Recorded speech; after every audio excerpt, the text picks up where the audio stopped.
Assalamualaikum warahmatullahi wabarakatuh.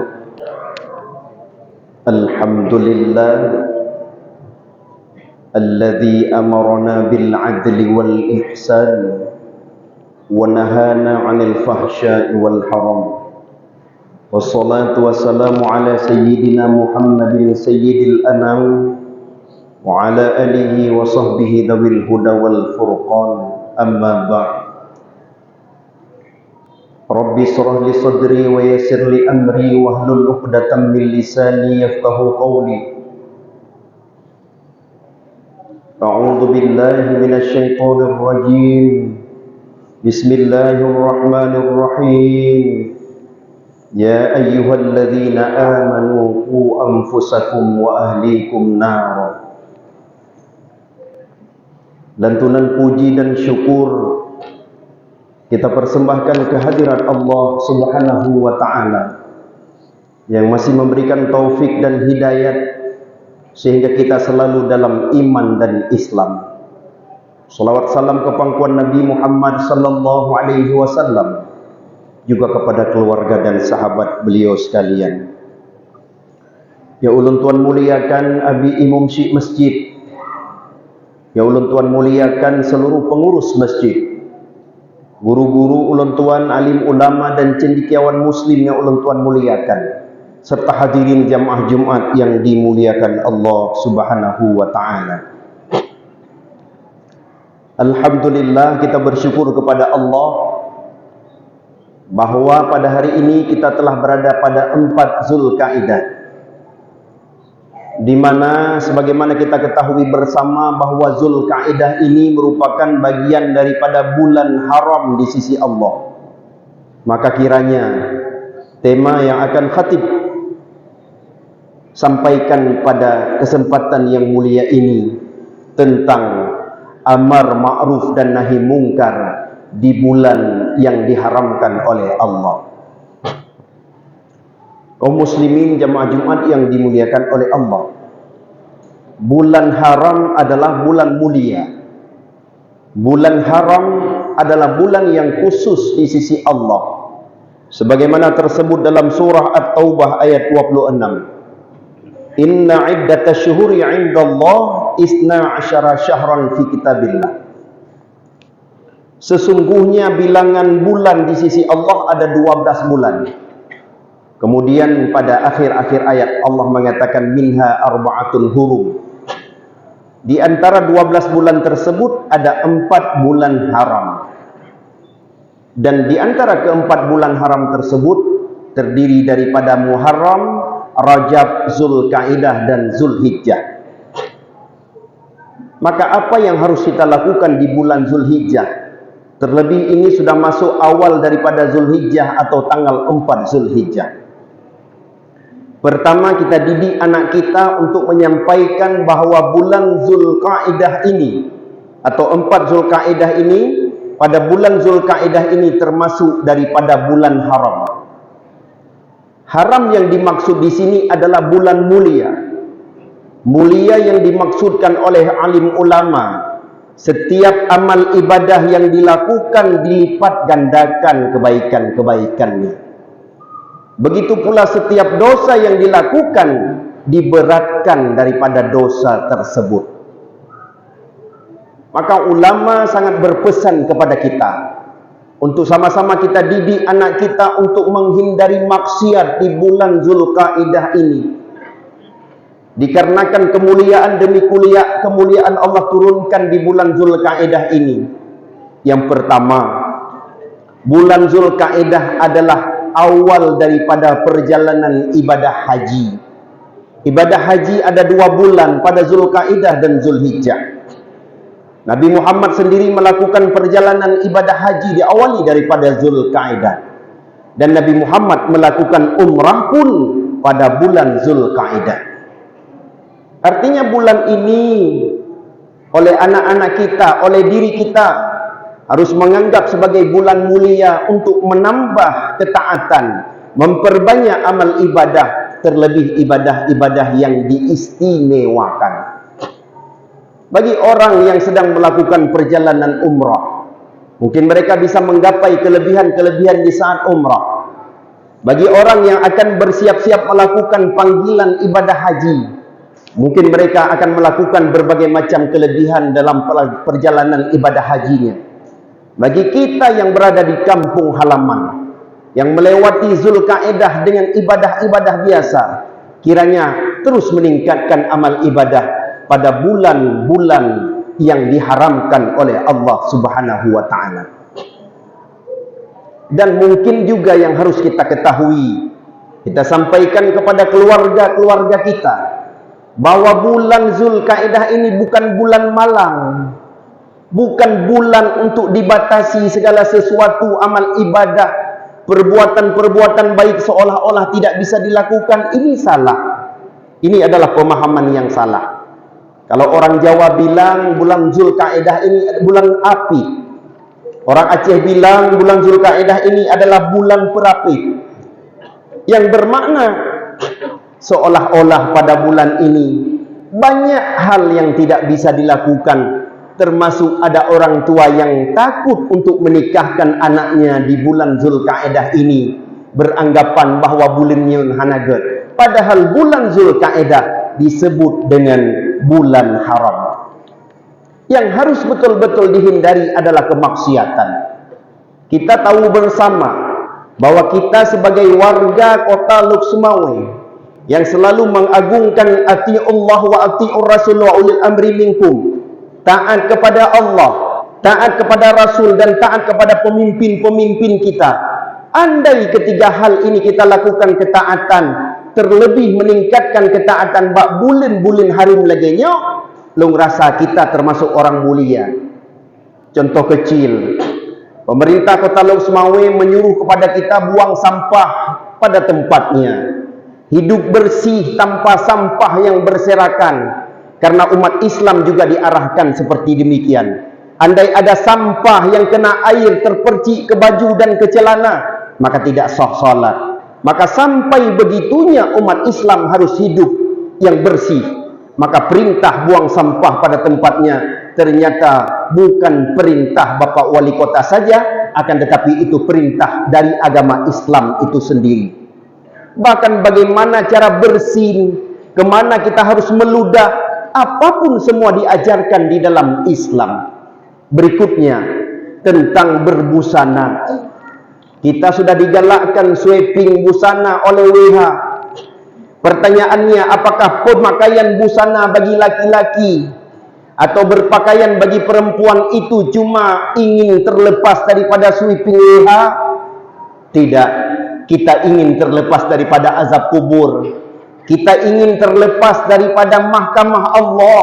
Sampai kita ingin terlepas di hari kiamat, karena kita mampu berpakaian yang menutup aurat.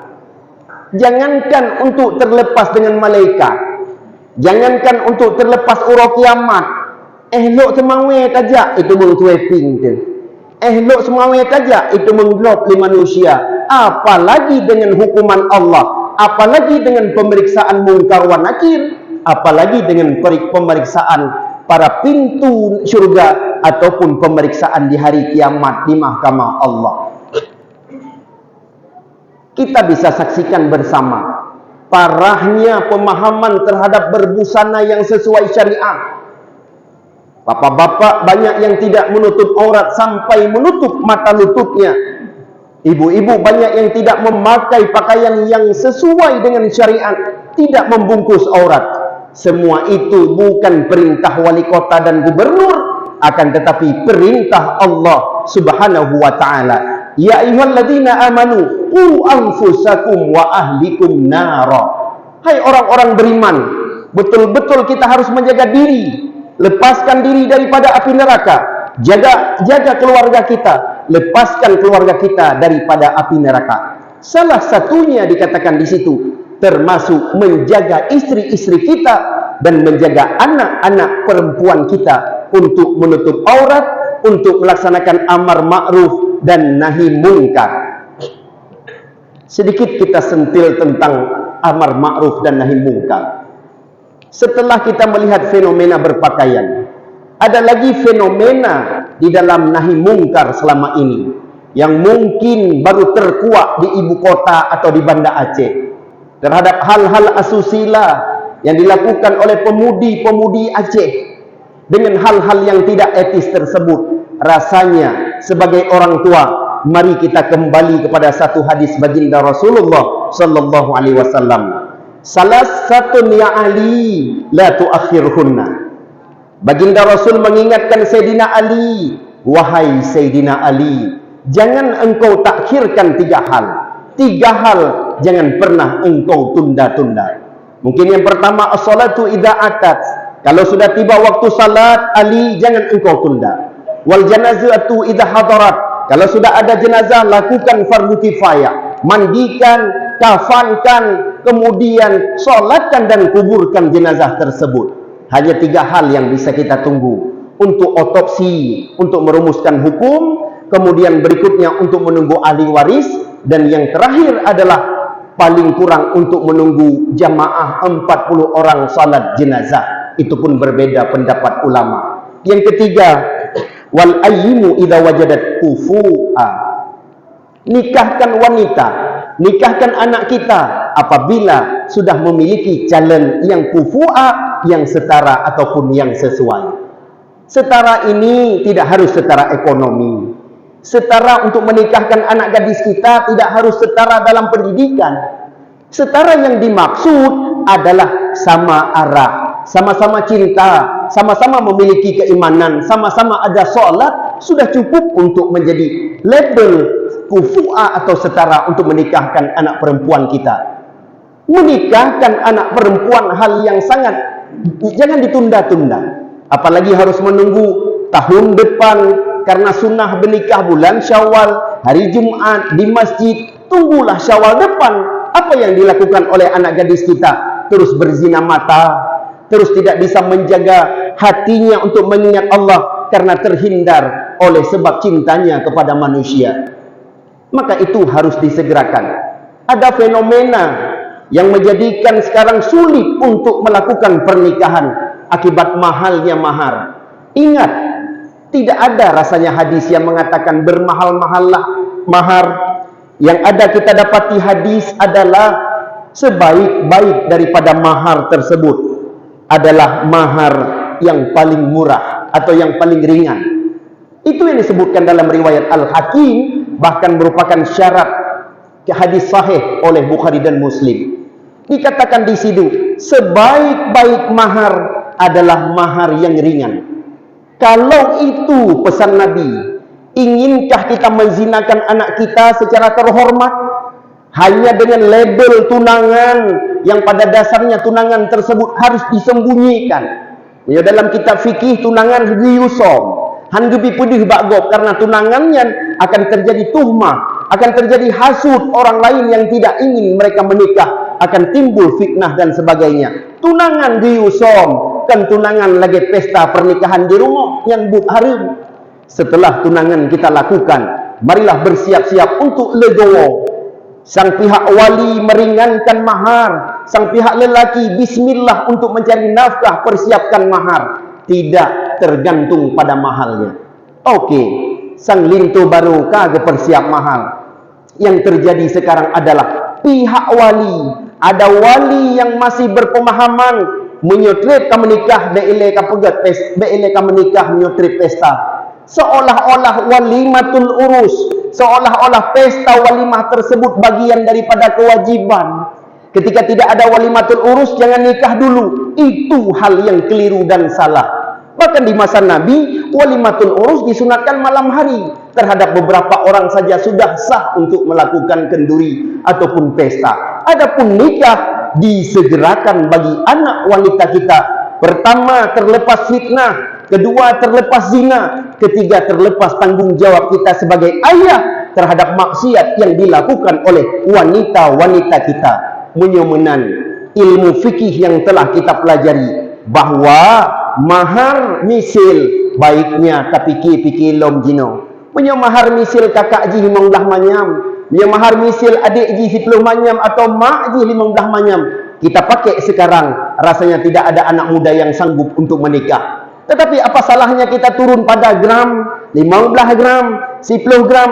Bahkan kata Nabi, seringan-ringannya adalah mengajarkan bacaan Al-Quran ataupun dengan apa saja mahar-mahar yang lain, sehingga masuk kita dalam amar ma'ruf nahi mungkar. Mampu kita sekolahkan anak perempuan kita SD, SMP, SMA, pendidikan pesantren, tetapi kenapa di akhir hayat kita tidak mampu menjaga anak kita untuk tidak berzina mata, untuk tidak terus terlena dengan pergaulan-pergaulan bebas? Maka harapan yang paling indah setelah kita memberikan jakbut jaksikula ke anu itu, pernikah juga bubagah, karena yang sunnah Nabi masalah jelame itu hal-hal biasa. Karena semakin rendah mahar maka semakin berkah, semakin rendah mahar maka semakin ikhlas dan rela di antara keduanya, dan insya Allah semakin mudah dalam membina rumah tangga. Hadirin yang dimuliakan Allah Subhanahu wa taala, untuk menghindari perzinaan di Kota Lok Sumawe, untuk menghindari busana yang hanaga di Kota Lok Sumawe, untuk menghindari pemuda-pemuda yang suka dengan celana pendek, untuk menghindari pemuda-pemuda yang jauh dengan Al-Quran, jauh dengan masjid dan musalla, marilah sama-sama, bulan haram ini adalah bulan yang baik untuk kita taubat. Jaga keluarga kita, jaga diri kita agar kita selamat dari api neraka kelak. Hanya ini yang dapat Khatib sampaikan. Semoga di bulan haram ini betul-betul kita mampu menjaga diri dan keluarga kita. Tidak ada keluarga kita yang maksiat, tidak ada keluarga kita yang saling caci mencaci, tidak ada keluarga kita yang berdosa kepada Allah, tidak ada keluarga kita yang melakukan zina mata, bahkan zina farji dan zina yang lain yang dimurka oleh Allah Subhanahu wa taala. Sehingga jadilah keluarga kita keluarga yang sakinah, mawaddah, warahmah, menjadi generasi yang qurrata a'yun, jalan pembina Islam ke depan dan jalan penghuni surga. Amin ya rabbal alamin. Alhamdulillah alladzi a'azzana bil iman bih wa hadana ila 'azim syari'ati. Ashhadu an la ilaha illallah wahdahu la syarika lah, wa ashhadu anna sayyidana Muhammadan 'abduhu wa rasuluh la nabiyya ba'dah. Allahumma fasalli wa sallim ala sayyidina Muhammadin al-Mustafa wa ala alihi wa sahbihi dhawil huda wat tuqa. Amma ba'du fa ya ibadallah, usikum wa iyaya bitaqwallahi wa ta'atihi la'allakum tuflihun. Wa tazawwadu fa inna khayra zadi taqwa. وقال تعالى في كتابه الكريم أعوذ بالله من الشيطان الرجيم بسم الله الرحمن الرحيم ومن يطع الله ورسوله ويخشى الله ويتقه فأولئك هم الفائزون. Barakallahu li wa lakum fil Qur'anil Karim wa nafa'ani wa iyyakum bima fihi minal ayati wad dzikril hakim wa taqabbala minni wa minkum tilawatahu innahu huwas sami'ul alim.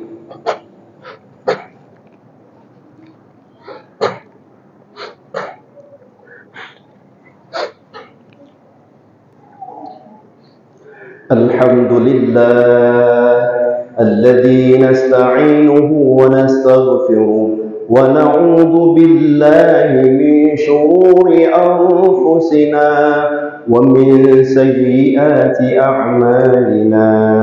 أشهد أن لا إله إلا الله وحده لا شريك له وأشهد أن سيدنا محمدا عبده ورسوله لا نبي بعده. اللهم فصل وسلم على سيدنا محمد وعلى آله وصحبه أجمعين. أيها الناس اتقوا الله حق تقاته ولا تموتن إلا وأنتم مسلمون. قال تعالى في كتابه الكريم بسم الله الرحمن الرحيم يا أيها الذين آمنوا قوا أنفسكم وأهليكم نارا. اللهم اغفر للمسلمين والمسلمات والمؤمنين والمؤمنات الأحياء منهم والأموات برحمتك يا أرحم الراحمين. ربنا هب لنا من أزواجنا وذريتنا قرة أعين واجعلنا للمتقين إماما. اللهم فقهنا في الدين وعلمنا تأويلا. ربنا آتنا في الدنيا حسنة وفي الآخرة حسنة وقنا عذاب النار. عباد الله إن الله يأمر بالعدل والإحسان وإيتاء ذي القربى وينهى عن الفحشاء والمنكر والبغي يعظكم لعلكم تذكرون ولذكر الله أكبر والله يعلم ما تصنعون. أقيموا الصلاة